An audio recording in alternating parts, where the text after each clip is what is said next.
Hello বন্ধুরা, আমাদের SDTV চ্যানেলে আপনাদের স্বাগতম।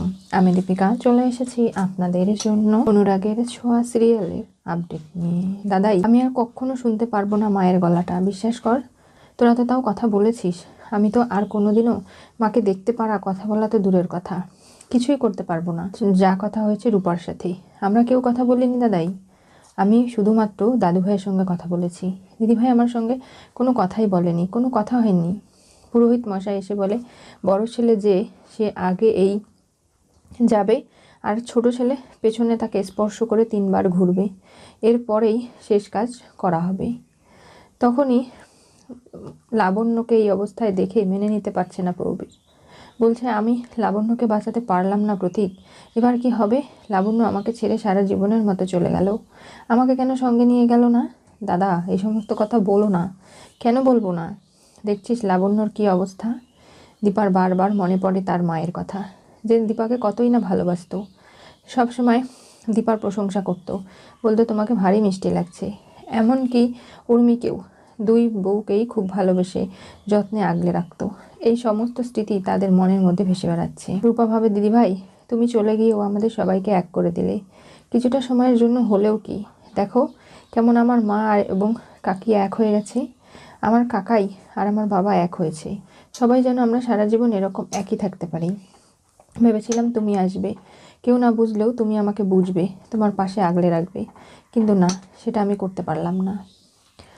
সমস্ত এদিকের শেষ কাজ শেষ করে মায়ের শেষ স্মৃতি নিয়ে গঙ্গায় ভাসিয়ে দিতে যায় সূর্য। তখনই বিভিন্ন মন্ত্র উচ্চারণ করে পুরোহিত মশানো দেখানো সমস্ত নিয়ম মেনে সূর্য গঙ্গায় নেমে সেখানে অস্থিটা বিসর্জন দেয়। আর দূর থেকে দাঁড়িয়ে কুমার দেখছে, এমনকি তার গুন্ডার সঙ্গে নিয়ে। বলছে, ওই দেখ নেমেছে জলে, এবার যা পেছন থেকে ওকে টেনে ধরবি, কোনোভাবেই যেন ও বাঁচতে না পারে। এই ওর বংশধরকে আমি একেবারে শেষ করে ফেলবো। লাবণ্য নেই তো কী হয়েছে, এবারকা আমার টার্গেটটা পূরণ করতেই হবে।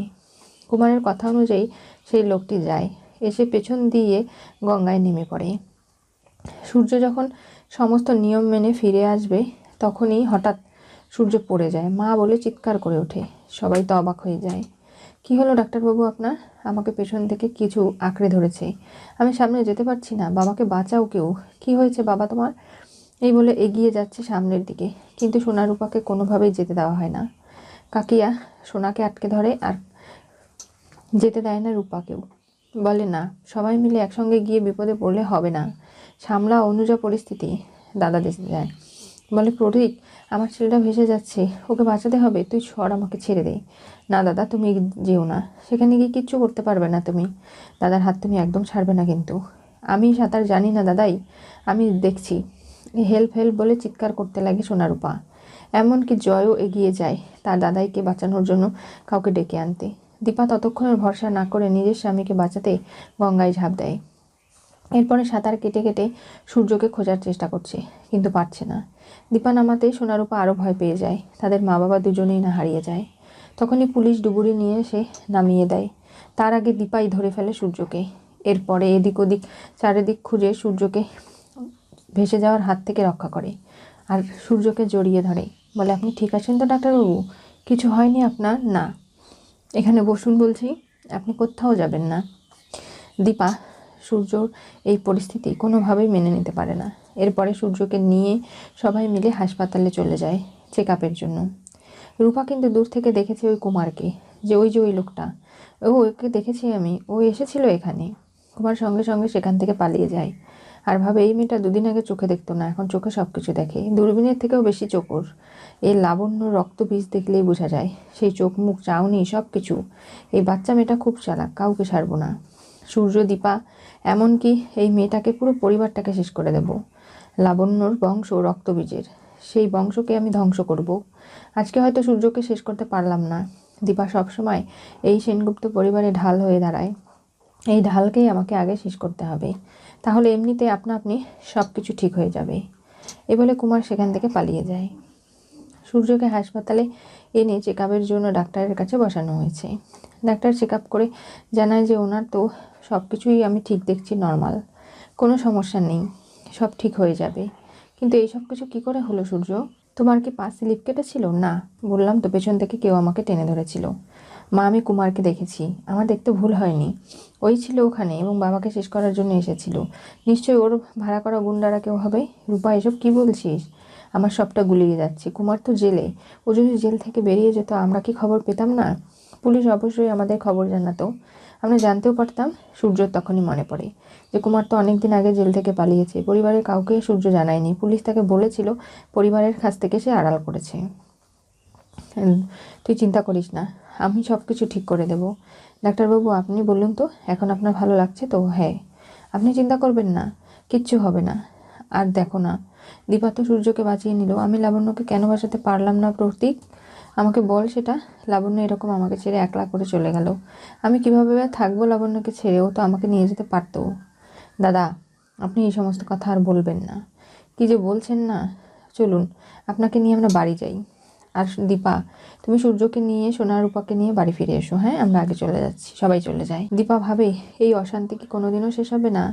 একবার মিশকা, একবার কুমার এই পরিবারের ওপর নজর ফেলেছে এমনভাবে যে কোনোভাবেই এদের কাছ থেকে দীপা এই পরিবারকে বাঁচাতে পারছে না। দীপা ভাবে যে মা, আপনি আমাকে শক্তি দিন, আমি যেন এই পরিবারটাকে আগলে রাখতে পারি, সবাইকে ঠিক রাখতে পারি, কারো যেন কোনো ক্ষতি না হয়। সূর্যকে নিয়ে এরপরে বাড়ি ফিরে আসে দীপা। আর সেখানে এসে লাবণ্যর ছবিতে মালা দেওয়ার পালা। সেখানে উর্মি মালা পরিয়ে দেয় আর ভাবে তার শাশুড়ি মা একটা সময় তাকেও খুব ভালোবেসেছে। কিন্তু বাড়িতে দীপাকে কেউ দেখতে পারে না। সবাই বলে দীপা কোথায়? মা একটু কাজে বেরিয়েছে, কোথায় জানি না। সেটাই তো হবে, যে শাশুড়ি ওকে নিজের মায়ের থেকে বেশি ভালোবাসলো তার শেষ কাজেও থাকতে পারছে না। আজকের দিনটা না পার করেও বেরোলে হতো না? আজকে ওকে যেতে হবে। দিদি তো সবসময় স্বার্থপরের মতোই কাজ করে। কি বললে তুমি কাকিয়া? সেটাই যদি হতো না, আজকে তোমার অবস্থান এখানে হতো না। তুমি অন্য কোথাও থাকতে। আমার মাকে নিয়ে একদম আজে বাজে কথা বলবে না, বুঝতে পেরেছো? আমার মা নিশ্চয়ই কোনো ইম্পর্টেন্ট কাজ আছে, সে কারণে গেছে। তা না হলে সে যাওয়ার মানুষ নয়, সেটা তো তুমি জানো। তারপরেও কেন এই কথাগুলো বলছো? থাক না রূপা। উর্মি, থামো। আমাদের মা আর নেই, তোমরা কি শুরু করেছো? আমাদের মনের পরিস্থিতিটুকু বোঝো। উর্মির কপালটাই খারাপ, যার জন্যই এত কিছু। কোথায় ভাবলুম যে লাবণ্য সেনগুপ্ত এসে বিচারটা করবে রূপার, কিন্তু না, সেই উর্মিকে এরকমভাবেই বাঁচতে হবে। কেউ বিচার করার আর রইল না। এসব কি কথাবার্তা? আপনি একটু থামুন তো মা, আজকের দিনটা আমাদের রেহাই দিন। আমরা কিন্তু খুবই টেনশনে রয়েছি, আপনি বুঝতে পারছেন? আমাদের মা আর নেই, এর থেকে বড় কষ্টের আর কী হতে পারে? ঝগড়াঝাটি করলে কি সব সমস্যার সমাধান হয়ে যাবে? চুপ করুন, আপনারা সবাই চুপ করুন। আর রূপা, তোমাকে সব কথায় কথায় উত্তর দিতেই হবে? একটু চুপ থাকতে পারো না তুমি? না, কারণ আমি দিদিভাইকে কথা দিয়েছিলাম যে আমি আমার মাকে আগলে রাখবো। আমার মাকে দেখার কেউ নেই, আমি মাকে দেখব। কিন্তু সেই কথা আমি কোনোভাবেই ফেলতে পারি না। সেজন্যই আমি মায়ের পক্ষ হয়ে লড়াই করব। আমার মাকে কেউ কোনো খারাপ কথা বলবে না, বাজে মন্তব্যও করবে না। দীপাকে ফোন করো না, কেউ দেখো না। তখনই দীপা বাড়িতে চলে আসে। বলে, ডাক্তারবাবু, আপনার জন্যই আমাকে বাইরে যেতে হয়েছিল। তার মানে? আমি পুলিশ স্টেশনে গিয়েছিলাম, সেখানে গিয়ে জানতে পারলাম কুমারকে যখন পুলিশ কারাগারে ট্রান্সফার করছিল তখনই নাকি সে পালিয়ে গেছে। বহুদিন আগের কথা, আপনাকে বলা হয়েছিল, আপনি কেন বাড়ির লোককে জানাননি? সবাই তখন চমকে যায়, অবাক হয়ে যায়। কাকাই যে বলেছিল কুমারের মতো অপরাধীরা সব পারে, তারা হয়তোবা পালিয়েছে, সেটাই ঠিক। এদিকে উর্মির সবটা শুনে ঘাবড়ে যায়। কিন্তু মিশকা যে হাসপাতালে রয়েছে সেখানে দীপা তার পরিবারের লোকজন অনেকদিন খোঁজখবর করে না। সেখানে মিশকা হঠাৎ করেই তার পায়ে বল পেতে শুরু করে, তার প্যারালাইজ ঠিক হতে শুরু করে। সে একটা পায়ে বল পেয়ে হাঁটার চেষ্টা করছে কিন্তু পারে না। মিশকা ভাবে, এই হাসপাতালে আমাকে থাকতে হবে, এখানে থেকে নিজেকে সঠিকভাবে সুস্থ করে তবে এখান থেকে বেরোতে হবে, আমাকে সূর্যর কাছে যেতেই হবে। তখনই তার মনে পড়ে যে দীপাকে বাঁচাতে গিয়ে মিশকা পড়ে গিয়েছিল কারেন্টের জলে, আর সেখানেই মিশকার এই অবস্থা হয়েছিল। কিন্তু এত তাড়াতাড়ি সে যে সুস্থ হবে ভাবতে পারেনি।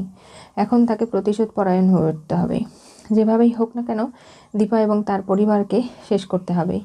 তখনই একজন নার্স আসার শব্দ শুনে মিশকা ভাবে, না, এখন কাউকে কিচ্ছু বলা যাবে না, তাহলে সব কিছু শেষ হয়ে যাবে। আগে দেখি না কি হয়। কোনোভাবেই কাউকে বুঝতে দিলে চলবে না যে আমি সুস্থ হচ্ছি, তাহলে তো আমাকে পুলিশের কাছে পাঠিয়ে দেবে। কি হতে চলেছে অনুরাগের ছোঁয়া সিরিয়ালের পরবর্তী টুইস্টে? দীপা সূর্যকে বাঁচিয়ে নিল কুমারের থেকে ভেসে যাওয়ায়। মিশকার জ্ঞান ফিরল, সূর্যর কাছে ফিরবে। আজকে যেভাবে মিশকার জ্ঞান ফিরে এসেছে, দীপার আরও একজন শত্রু বেড়ে গেল। এদিকে কুমার তো রয়েছে, বলেছে লাবণ্য 3 দিন না যেতেই এই সেনগুপ্ত পরিবারকে একেবারে ধ্বংস করে ফেলবে, কোনোভাবেই কেউ বাঁচবে না। সূর্য, দীপা, সোনারূপা কেউই না এই বংশকে নির্বংশ করে ছাড়বে।